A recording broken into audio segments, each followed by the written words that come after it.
Okay, I'm gonna teach you something you should probably remember. Look, pi over 6 is 30 degrees. Pi over 6 radians is 30 degrees. Pi over 3 radians is 60 degrees. Now, why is that important? Well, because of this. If I were to get a right triangle, let's say, make it a little bit smaller.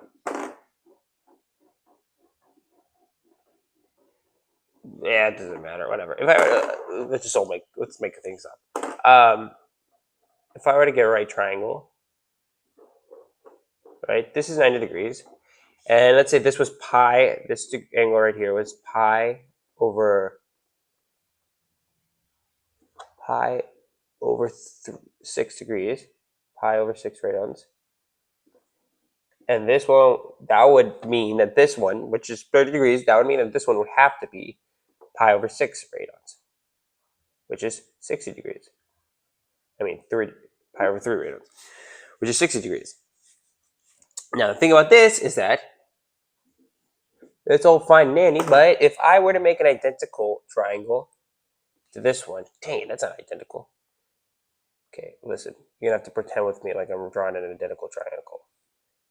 Okay, if I were to draw an identical triangle over this one, that means all the angles are going to be the same, and all the lengths are going to be the same. Now, if we use a unit circle definition for the triangle, we say the Pythagorean right here, I mean this hypotenuse is 1. That means that this hypotenuse is also going to be 1. And these are going to be congruent, which means that these, and all, since it's equilateral, this triangle, all the sides are going to be the same. So this whole angle side right here is also going to be 1. Which means that this half right here is going to be 1/2. And this half is also going to be equal to 1/2 because combined they will be equal to 1. Now, how do we find this? Well, we say that a squared plus b squared is equal to c squared, but in this case, a squared plus b squared is equal to, well, I meant the word c squared, 1. If we know that a is 1/2, because we know this right here, then we can find the length of this, which is going to be equal to 1/2 squared plus b squared equals 1, and 1/2 squared is 1/4 plus b squared equal to 1. Subtract 1/4 from both sides, you get b squared is equal to 3/4. Get the square root, we get b is equal to plus or minus the square root. Well, it's actually going to be minus the square root of plus or minus the square root of 3/2.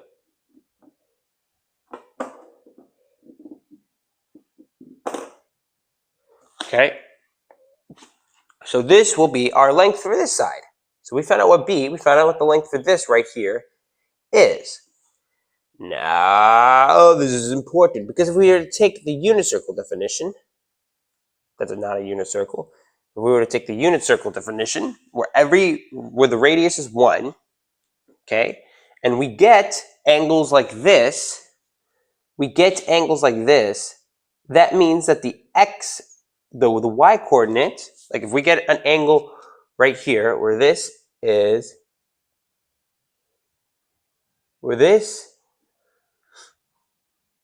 or if we get an angle like this, where let's say this angle right here, don't pay attention to this line, this angle right here is equal to 60 degrees, and this is a 90-degree angle, of course.